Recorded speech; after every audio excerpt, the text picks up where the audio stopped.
देखेंगे कि accounting equation के न्यूमेरिकल क्वेश्चंस कैसे सॉल्व करते हैं। तो ये आपका एनसीईआरटी बुक का पहला क्वेश्चन है, न्यूमेरिकल क्वेश्चंस। तो इसमें लिखा है कि prepare accounting equation on the basis of the following transactions. तो इस तरह के क्वेश्चंस को करने का क्या तरीका है। एग्ज़ाम में ये क्वेश्चन आपको 3 या 5 मार्क्स का आता है। तो इसको हम देखते हैं, इसे हम कैसे अटेम्प्ट करेंगे। सबसे पहले हम यहाँ पे ट्रांजैक्शन का एक कॉलम बनाएंगे, ट्रांजैक्शन, ठीक है। उसके बाद इसके हम पार्ट्स कर देंगे। अकाउंटिंग इक्वेशन आपको पता है क्या होता है, A is equal to C plus L. Means business में कभी भी एसेट्स कैपिटल और लायबिलिटी के सम या उसके एडिशन के इक्वल होते हैं। तो इसको हम चाहे एल प्लस सी लिखें, सी प्लस एल, इससे कोई फ़र्क नहीं पड़ता। इसको हम ऐसे भी लिख सकते हैं, a is equal to l plus c, ऐसे भी लिख सकते हैं। अब इसको इस क्वेश्चन में कैसे करेंगे, इसे देखिए। सबसे पहले हमने ट्रांजैक्शन लिख दिया और उसके बाद फिर हम यहाँ एसेट्स के कंपोनेंट लिखेंगे, एसेट्स, फिर बीच में इक्वालिटी का साइन लगा देंगे, फिर यहाँ पे हम लायबिलिटीज़ और प्लस कैपिटल, ठीक है। तो सबसे पहला ट्रांजैक्शन हमारा देखिए ये है, Harsha started business with cash. तो इसको हम यहाँ पे लिखेंगे, started business with cash, started business with cash. Harsha लिखने की ज़रूरत नहीं है, जो भी बिजनेसमैन है उसका नाम लिख, इतना इंपॉर्टेंट नहीं है। आपने सिर्फ ट्रांजैक्शन लिखना है कि ट्रांजैक्शन क्या है। तो ट्रांजैक्शन है स्टार्टेड बिजनेस विद कैश, उसी को हम लिखेंगे। जब भी कोई आदमी बिजनेस स्टार्ट करता है तो वो क्या लाता है, पैसे ले आता है, कैश लाता है। अब कैश क्या है, कैश एसेट है। आपको मैंने कुछ डेफिनेशन स्टार्ट में दिया था, एसेट क्या होते हैं, उसमें एग्जांपल भी बताया था। तो एसेट्स के बहुत सारे एग्जांपल होंगे, उसमें कैश भी एक एग्जांपल था। तो एसेट जो कंपोनेंट है हमारा, वो कैश जो है वो हमारा एसेट का कंपोनेंट है। तो उसको हम यहाँ पे रिकॉर्ड करेंगे, कैश। तो एक कॉलम हम यहाँ पे कैश का ऊपर यहाँ बना लेंगे, कैश ऊपर बना लेंगे। यहाँ पे लिखेंगे कितना अमाउंट लाया, यहाँ पे देखिए 2 लाख। तो 2 लाख हम कैश के नीचे रिकॉर्ड कर देंगे, यहाँ पे हम 2 लाख रिकॉर्ड कर दिया हमने, ठीक है।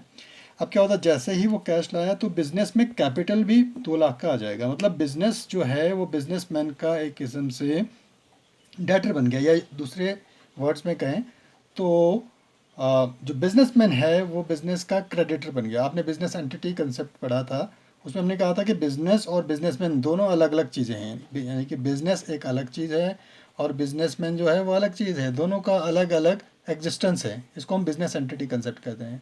तो बिजनेस जो है वो अब बिजनेसमैन का क्या बन गया, कर्जदार बन गया, ठीक है।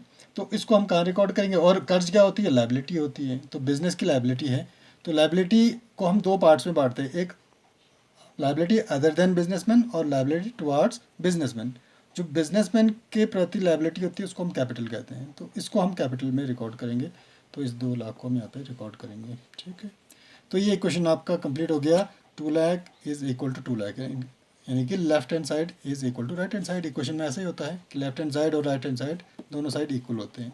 अब अकाउंटिंग इक्वेशन हम क्या इस्टेब्लिश करना चाहते हैं, हम ये बताना चाहते हैं कि कोई भी ट्रांजैक्शन इस इक्वालिटी को हमेशा मेंटेन करके रखती है। इसका फॉर्म चेंज हो सकता है लेकिन ये इक्वालिटी हमेशा एक जैसी बनी रहती है। तो अब हम दूसरा ट्रांजैक्शन रिकॉर्ड करते हैं इसके नीचे। सेकंड ट्रांजैक्शन देखिए क्या है, ये लिखा है purchased goods from Naman for cash, यानी कि नमन से नगद 40,000 रुपये का माल खरीदा, परचेज्ड, ठीक है। जब भी बिजनेसमैन कोई सामान खरीदता है बिज़नेस के लिए तो उससे क्या क्या चीज़ें बदल जाएंगी बिज़नेस में। तो अब ये जो स्टेटस है बिज़नेस का जो पहले था वो चेंज हो जाएगा अब ये इस ट्रांजेक्शन से, ठीक है। 40,000 का इसने सामान खरीदा तो क्या होगा, उसका 40,000 कैश कम हो जाएगा, क्योंकि 40,000 वो यूज़ करेगा, 40,000 का कैश कम हो जाएगा। तो उसको हम कम होने को माइनस साइन से डिनोट करते हैं। तो कैश विल रिड्यूस बाई ₹40,000 और कैश विल डिक्रीज बाई 40,000, इसको आप कैसे भी कह सकते हैं। तो डिक्रीज को हम माइनस साइन से डिनोट करेंगे यहाँ पे।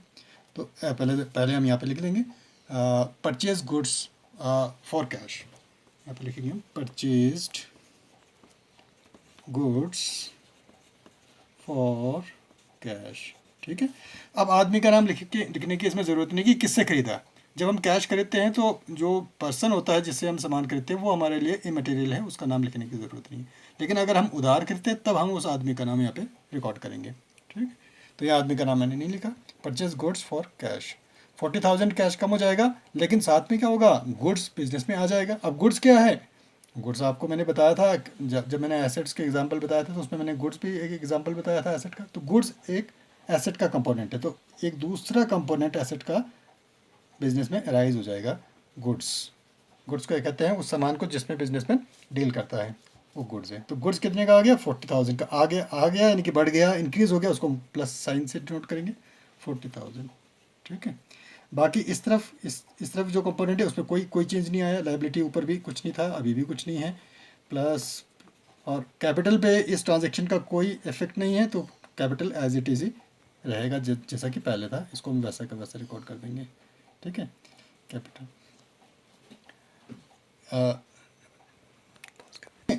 कैपिटल में हम कुछ नहीं लिखेंगे क्योंकि इस ट्रांजेक्शन से कैपिटल अनअफेक्टेड रहेगा, इसको कुछ नहीं लिखेंगे, जीरो लिखेंगे। ठीक है। तो पहले मैंने 2 लाख कहा था, यहाँ पे नहीं आएगा अभी ये। अभी अब नया जो स्टेटस होगा वो यहाँ पे अब लिखेंगे, एक लंबा सा लाइन हम ड्रॉ कर लेंगे, एक लंबी लाइन ड्रॉ कर लेंगे, और यहाँ पे अब हम न्यू इक्वेशन लिख लेंगे, न्यू इक्वेशन। अब बिजनेस का स्टेटस चेंज हो गया, पहले कुछ था अब चेंज हो गया।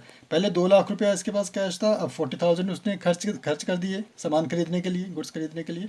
तो अब उसके पास कितने पैसे रह जाएंगे, 1,60,000 रह जाएगा, यानी कि 2 लाख में से 40,000 हमने सब्ट्रैक्ट कर दिया, डिडक्ट कर दिया या डिक्रीज कर दिया, 160 रह गया। अब इसके पास गुड्स 40,000 का आ गया, पहले इस ट्रांजेक्शन से पहले उसके पास गुड्स कुछ नहीं था, तो यहाँ पे प्लस जीरो लिख दो बेशक, तो उसके पास पहले कुछ नहीं था, अब 40,000 का गुड्स आ गया, तो 1,60,000 प्लस 40,000 कितने हो गए, 2 लाख। तो इक्वेशन के लेफ्ट साइड में हमारे पास 2 लाख आ रहा है। अब राइट साइड में देखते क्या है, राइट साइड में लाइबिलिटी कुछ नहीं है अभी, और कैपिटल पहले 2 लाख था, इस ट्रांजेक्शन से वो अनएफेक्टेड रहा, तो 2 लाख ही रहेगा ये, 2 लाख। तो अब इस इक्वेशन को देखें, नए इक्वेशन को, तो इस तरफ 2 लाख और इस तरफ भी 2 लाख, दोनों का सम करें तो 2 लाख आ रहा है, इस तरह दोनों अमाउंट का सम करें तो 2 लाख आ रहा है। तो अकाउंटिंग इक्वेशन हमारी फिर सेटिस्फाई हो जाती है।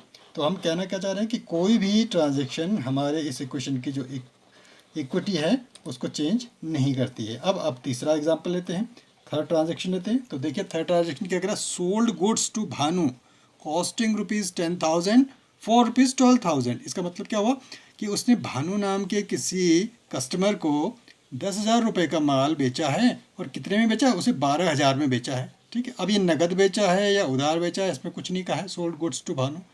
जब भी क्वेश्चन में कुछ ना कहा गया हो कि ये ट्रांजेक्शन कैश ट्रांजेक्शन है या क्रेडिट ट्रांजेक्शन है, लेकिन किसी आदमी का नाम लिखा है, तो हम उसको क्या मानेंगे, उसको हम क्रेडिट मानेंगे। तो इसका मतलब भानु को उसने ये उधार बेचा है 10,000 का माल। ठीक है। लेकिन बेचा कितने में, 12,000 में। तो इसका मतलब क्या हुआ कि भानु अब इस बिजनेसमैन का 12,000 रुपये से डेटर बन जाएगा। क्या बन जाएगा, डेटर। डेटर कौन होता है, वो आदमी जिसने उधार माल खरीदा हुआ है और उसने बिजनेस को पैसा वापस कभी लौटाना है। तो भानु अब इसको कितने रुपए लौटाएगा, 12,000। तो इसका मतलब भानु 12,000 का डेटर बन गया है। तो डेटर भी क्या है, वो डेटर भी एक एसेट है। और फिर एसेट का डेफिनेशन जाकर देखना, वहाँ एग्जांपल देखना, वहाँ पे मैंने एक डेटर भी लिखा होगा, एक एग्जांपल। तो एक नया नया एसेट बिजनेस में एक और फॉर्म हो गया डेटर के नाम से, डेटर। हम यहाँ एक और इंक्लूड कर देंगे, एक और एसेट इंक्लूड कर देंगे एसेट साइड में, डेटर। तो अब पहले हम ये ट्रांजेक्शन लिखेंगे, sold goods to Bhanu costing ₹10,000 for ₹12,000। इसका मतलब क्या हुआ, 10,000 का माल उसने 12 में बेचा। 10 का माल 10 में तो नहीं बेचेगा कोई भी बिजनेसमैन, जो कॉस्ट होता है उसी पे तो कस्टमर का सामान नहीं बेचेगा, क्योंकि उसने प्रॉफिट भी अर्न करना होता है। तो यहाँ पे 2,000 ज़्यादा में बेच रहा है, वो उसका प्रॉफिट है। तो अब देखो ये अकाउंटिंग इक्वेशन ये ट्रांजेक्शन हमारे इस अकाउंटिंग इक्वेशन को कैसे अफेक्ट करेगा, इसको हम यहाँ पे रिकॉर्ड करते हैं। तो कह रहा है sold goods to Bhanu costing ₹10,000। 10,000 का सामान उसने बेच दिया। इसका मतलब गुड्स उसका 10,000 क्या हो जाएगा, कम हो जाएगा। 10,000 मैंने यहाँ से कम कर दिया, ये गुड्स वाले कॉलम में से पहले 40,000 का था, अब 10,000 इसमें से कम हो जाएंगे। ठीक है। दूसरा क्या कह रहा है, भानु उसका अब डेटर बन जाएगा। अब ये डेटर मैंने नया रिकॉर्ड कर दिया इसमें। तो एक नया डेटर बिजनेस में ऐड हो जाएगा 12,000 से। भानु को अब बिजनेस को 12,000 रुपये लौटाने पड़ेंगे बाद में कभी भी। ठीक है। तो 12,000 बिजनेस का डेटर बन गया, डेटर बिजनेस का एसेट है। और क्या हुआ, इसमें 2,000 का फ़ायदा हो गया बिजनेस को, कि 10,000 का माल 12 में बेचा तो 2 का फ़ायदा हो गया। तो जो प्रॉफिट होता है उसको हम कैपिटल में रिकॉर्ड करेंगे। याद रखना इस बात को कि किसी भी प्रॉफिट से बिजनेस का कैपिटल इंक्रीज हो जाता है। तो यहाँ पे 2000 उसके कैपिटल में इंक्रीज हो जाएगा, इसको हम यहाँ पे ब्रैकेट में लिख देंगे प्रॉफिट, प्रॉफिट या profit on sale of goods, ऐसा पूरा लिखना हो तो ऐसा भी लिख सकते हैं, profit on on sale of goods, इसको ऐसा भी हम लिख सकते हैं। ठीक है, तो ये ज़रूर लिखना है, कैपिटल में जो भी आप इंक्रीज या डिक्रीज करोगे उसको आपने ब्रैकेट में ज़रूर रिकॉर्ड करना है कि किस क्यों इंक्रीज़ हुआ या क्यों डिक्रीज़ हुआ। ठीक, तो इसमें 2000 10,000 का माल 12 में बेचा तो 2000 का डिफरेंस है इसमें, और 2000 प्रॉफिट है, तो 2000 से कैपिटल उसका इंक्रीज़ हो जाएगा। याद रखना, कैपिटल कब इंक्रीज़ होता है, जब भी बिजनेस में कोई प्रॉफिट अर्न किया जाएगा तो कैपिटल इंक्रीज़ हो जाएगा, लॉस होगा तो डिक्रीज़ हो जाएगा, एक्सपेंस होगा तो डिक्रीज़ हो जाएगा, इनकम होगा तो इंक्रीज़ हो जाएगा। ये बेसिक रूल है, वो मैंने नोट्स में भी लिख कर भेजा हुआ है, उसको आप लोगों ने याद करना है, तब आपको लग जाएगा पता कि अकाउंटिंग इक्वेशन के डिफरेंट कंपोनेंट्स को हम कहाँ कहाँ रिकॉर्ड करते हैं। अब देखिए, ये सारा कुछ करने के बाद हम देखेंगे कि पहले बिजनेस का स्टेटस ये था, इस ट्रांजेक्शन के बाद ये स्टेटस चेंज हो जाएगा, ये इन कंपोनेंट्स में चीज़ें बदल जाएंगी। अब जो नया इक्वेशन इमर्ज होके आएगा उसको हम नीचे रिकॉर्ड करेंगे, न्यू इक्वेशन, इक्वेशन। इस ट्रांजेक्शन से कैश में तो कोई फ़र्क नहीं पड़ा क्योंकि ये तो क्रेडिट ट्रांजेक्शन था, उधार उधार था ये ट्रांजेक्शन, तो कैश जो पहले था कैश अभी उतना ही रहेगा क्योंकि कैश को इस ट्रांजेक्शन ने अफेक्ट नहीं किया, तो कैश को हम वैसे ही लिखेंगे जैसा पहले था, इस ट्रांजेक्शन से जस्ट पहले था वैसे लिखेंगे। गुड्स, पहले इस ट्रांजेक्शन से पहले 40,000 की गुड्स बिजनेस के पास थे, उसमें से 10,000 का गुड बिक गया, तो अब बिजनेस के पास कितने का गुड्स रह गया, 30,000 का गुड्स रह गया, कम हो गया, माइनस कर दिया हमने। लेकिन ये क्रेडिट ट्रांजेक्शन था, तो क्रेडिट ट्रांजेक्शन जो है वो डेटर को जनरेट करती है, तो 12,000 के डेटर्स जनरेट हो गए बिजनेस में, बन गए 12,000 के। ठीक है, तो ये तो हो गया लेफ्ट हैंड साइड हमारे इक्वेशन का। अब राइट हैंड साइड में देखते हैं, इक्वल लगा देंगे, लाइबिलिटी कोई नहीं हुई इसमें, फॉर्म कुछ नहीं हुआ, यहाँ पे कुछ नहीं है लाइबिलिटी के नीचे, तो उसको जीरो ही रहने देंगे। प्लस कैपिटल पहले 2 लाख था इससे पहले, इस ट्रांजेक्शन से पहले, लेकिन इस ट्रांजेक्शन में 2,000 का फ़ायदा हो गया, उसको हमने कैपिटल को रेज कर दिया, इंक्रीज़ कर दिया 2,000 से, तो अब हमारा कैपिटल 2,02,000 हो जाएगा। अब आप इस तरफ का टोटल यानी कि 2,02,000 और जीरो को जोड़ें तो 2,02,000 बनता है। इस तरफ के 3 कंपोनेंट हैं एसेट के, तीनों को आप जोड़ें तो इसका टोटल भी 2,02,000 ही बनेगा। तो ये इक्वेशन है, इक्वेशन में हमेशा left hand side right hand side के इक्वल होता है। तो ये हम बताना चाह रहे हैं कि हर ट्रांजेक्शन के बाद जो इक्वेशन हमारे पास आएगा उसमें लेफ्ट हैंड साइड और राइट हैंड साइड दोनों इक्वल होंगे। अब रह गया हमारे पास लास्ट, तो लास्ट है बाउट फर्नीचर ऑन क्रेडिट, तो इसको हम रिकॉर्ड करते हैं, पहले यहाँ लिखते हैं बाउट फर्नीचर ऑन क्रेडिट, यानी कि उधार खरीदा, क्रेडिट का मतलब उधार होता है, उधार खरीदा, कितने का उधार खरीदा, यहाँ लिखा है 7,000 का फर्नीचर उसने उधार खरीदा। उधार खरीदते हैं तो क्या होता है, उधार खरीदने से पैसा तो हमारा कुछ नहीं होगा क्योंकि उधार में हमारा कैश का कोई काम नहीं है, उधार ऐसे ट्रांजेक्शन को कहते हैं जिसमें हम कैश की डीलिंग नहीं करते हैं, तो कैश तो हमारा अनअफेक्टेड रहेगा। लेकिन इससे क्या होगा, फर्नीचर बिजनेस में आ जाएगा। फर्नीचर क्या है, अब फिर एसेट को अगर आप देखें तो वहाँ पे मैंने एक एग्जांपल में फर्नीचर भी लिखा होगा, तो एक नया एसेट फर्नीचर जुड़ जाएगा बिजनेस में, तो यहाँ हम फर्नीचर भी जोड़ देंगे।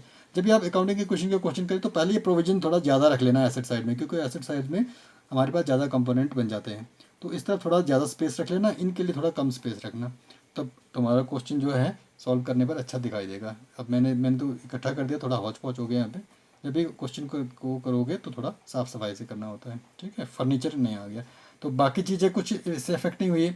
ये क्या था, गुड्स तो इससे कोई इफेक्ट नहीं होगा, फर्नीचर खरीदने से हमारा गुड्स पे कोई फ़र्क नहीं पड़ेगा, फर्नीचर खरीदने से हमारे डेटर पे भी कोई फ़र्क नहीं पड़ेगा, ज़ीरो हो गया।